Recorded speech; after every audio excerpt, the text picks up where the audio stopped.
con todas las partes del ser del mundo nórdico escandinavo, ¿cierto? La antigua cosmovisión de estos pueblos, con todas esas partes en conjunto dan un nuevo espíritu. Al sumarlos, es una sumatoria, al sumarlos dan algo distinto, y eso algo distinto es la persona, el individuo, como le llamaríamos hoy en día. Recuerden que individuo no es un término que existía en la antigüedad, de la que estamos hablando nosotros.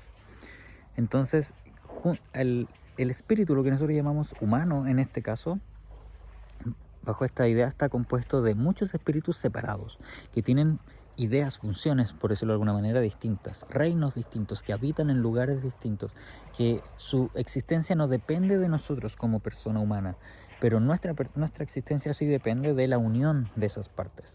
Es un poco la misma idea que existe detrás de la ecología moderna, ¿cierto? De que no podemos separarnos y nosotros creemos que existimos solos y como alejados de todo el resto, pero en la verdad, en la esencia biológica, estamos todos unidos bajo una red nutricional, un cambio, un flujo energético que se asocia a los átomos y a todos los elementos naturales. No estamos separados.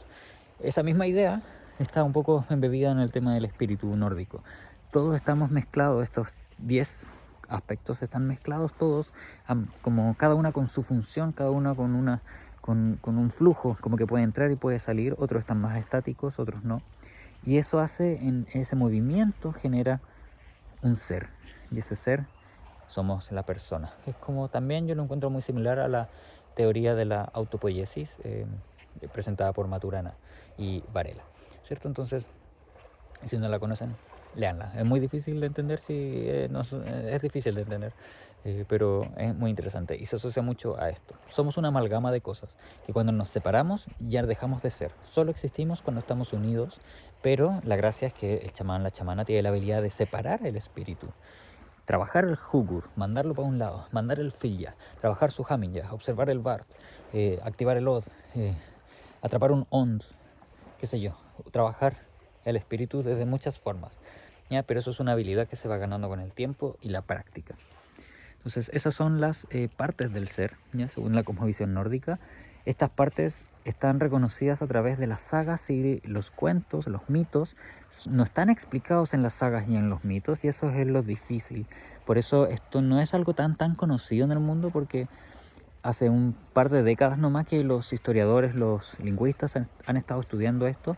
Como les dije en la clase, muchos términos aparecen y antes se traducían de cualquier otra forma, y durante mucho tiempo se mantuvieron traducciones erróneas, puesto que por un lado no habían nuevos estudios, no habían nuevos intérpretes, y por otro lado habían ideologías políticas y sociales presentes en la época también, que impedían que este tipo de conocimiento pudiese avanzar hacia algo más real de lo que era y no tan basado en lo que dijeron unas personas con bigote chistosito que mató a muchas otras personas. Entonces, las partes del ser son la base, ¿cierto?, de lo que es el espíritu, y para poder trabajar el espíritu, para poder trabajar el mundo espiritual, el mundo nórdico, es necesario más o menos entender con qué parte estoy trabajando, ¿ya? La magia de guerra se trabaja mucho con el Filya, por ejemplo, con el Vart, con el Odd. No sé, el Trolldómur funciona bastante con el Megin, también con el Hamur, con el cambio de apariencia. El Seidur trabaja con casi todos los elementos, pero en particular también con el Odd, el estado de trance. Entonces las distintas magias, las distintas actividades diarias también van a ir trabajando distintas partes del espíritu, y uno puede ir entrenándolos, ya, todo. Entonces, insisto, somos toda una mezcla de todos estos espíritus. Estos espíritus tienen como una validez por sí solos, una vida por sí solos, pero cuando están mezclados definen nuestra existencia. Y por otro lado, ¿cierto? Nosotros como humanos tenemos la capacidad de trabajar estas distintas partes, interactuar con ellas de distintas formas y relacionarnos con nosotros mismos finalmente de una manera mucho más como, no sé, animista.